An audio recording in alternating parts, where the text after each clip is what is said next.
you also mentioned earlier that there was an antimatter and matter symmetry problem. Could you go more into that? Yeah, so for every particle we have in the standard model, so that includes electrons, protons, neutrons, protons, neutrons aren't part of this, the quarks that are making up protons and neutrons, plus electrons, muons, and tau particles, these things I just drew over here. You have an antimatter version where you take all the quantum numbers and you flip them, and you end up with the same particle, same mass, everything's the same except all the charges are flipped. The scenario we can think of most obviously is electric charge. So you have an electron, you flip its charge, you end up with a positron, which is an anti-electron. Okay, and these exist, and that's how PET scans work. Actually, we measure positrons annihilating with electrons in cancer. And when you do that, you can reconstruct where that annihilation happens, and that's how you detect where cancers are. Anyway, so this is a real thing. And what I will say is that the world we live in today, if you look around, the vast majority of all particles we have around are made up of regular matter. Like 1 in 10 to the 9, I think. So which is 1 in a billion particles that are just kind of in existence are antimatter particles. And we don't know why this is the case. We don't know why there's such a huge bias on one side of this. When physical processes, as far as we can tell, tend to conserve either the number of matter particles or the number of antimatter particles in any system. That's the matter-antimatter asymmetry problem in short. And what are like the proposed, if you know, obviously, what are the proposed solutions to this problem?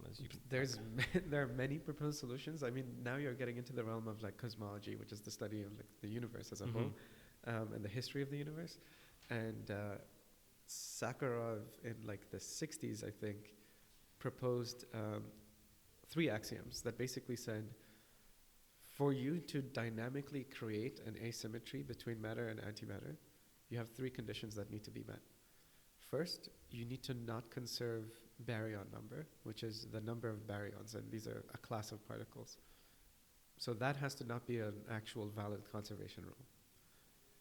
The second is that the system you're in needs to be in a non-equilibrium state.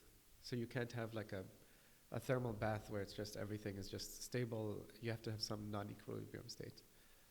And the third is that you have this combination of discrete symmetries, which is charge and parity. So that parity is this mirror reflection thing, the right and left-handedness.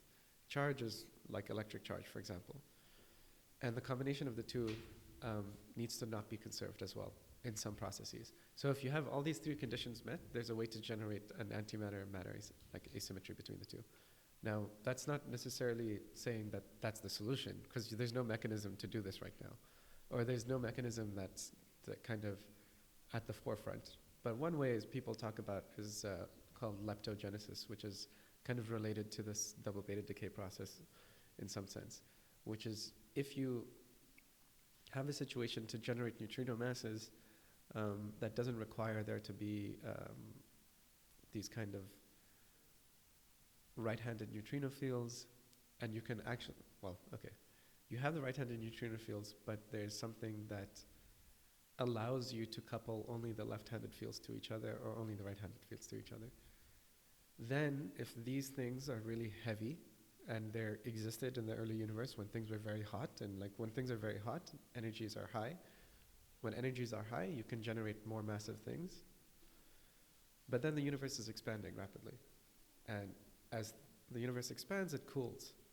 And at some point, the kind of forward and backward process of creating these heavy particles, you kind of only allow them to decay. But because you can't generate them anymore because the temperature has dropped enough. And if you allow them to decay using some fancy like selection rules in like particle physics and kind of obeying the symmetries of the standard model, you can sort of maybe see a pathway for how this happens. Anyways, like this is a very brief summary, but like the mechanism that I'm referring to is called leptogenesis, or the class of mechanisms I'm referring to are called leptogenesis. Or section 2.3.2 in your thesis as well. Yes. Yeah, I tried to briefly go over it there because I think that's an interesting connection between like essentially what we're doing is we're just looking for a hypothetical form of decay. But it's actually connected in a very real sense to, if we see this decay, then there's a pathway to explain the matter-antimatter problem, which is a cosmology problem, using this nuclear decay, which we're actually doing to try to understand something about this particle called the neutrino. So like the way physics is connected between different domains in some sense is super interesting to me, and I think it's worth like highlighting. I agree. So I have two like follow-up questions. The first one being, are there anti-neutrinos, and do they behave in exactly the converse or reverse of neutrinos? There are antineutrinos in the sense that like when they interact, when we see some neutrinos interact, they produce antimatter particles instead of regular matter. So this thing that's emitted over here in this double beta decay process is an antineutrino because it comes out at the same time as a regular electron. So you have to kind of cancel out the matter-antimatter in this situation, right? Whether they interact exactly the same as regular neutrinos, we don't know, and that's actually part of the ongoing, like, big global neutrino physics program is trying to understand this. So these are, the general class of experiments are called like neutrino oscillation experiments, and the big ones that I can think of that are coming online or are online are like Dune, Hyper-K, and the Juno experiment are the three like next gen. And where are these being done?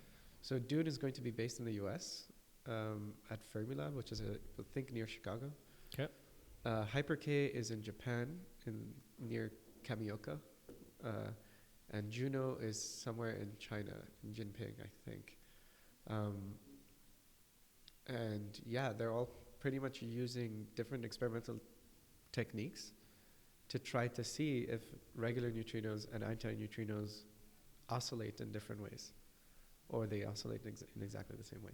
And do you know the results right now, or is it still like a huge... No, this is an open question. So this is like people are working on building these experiments. Yeah.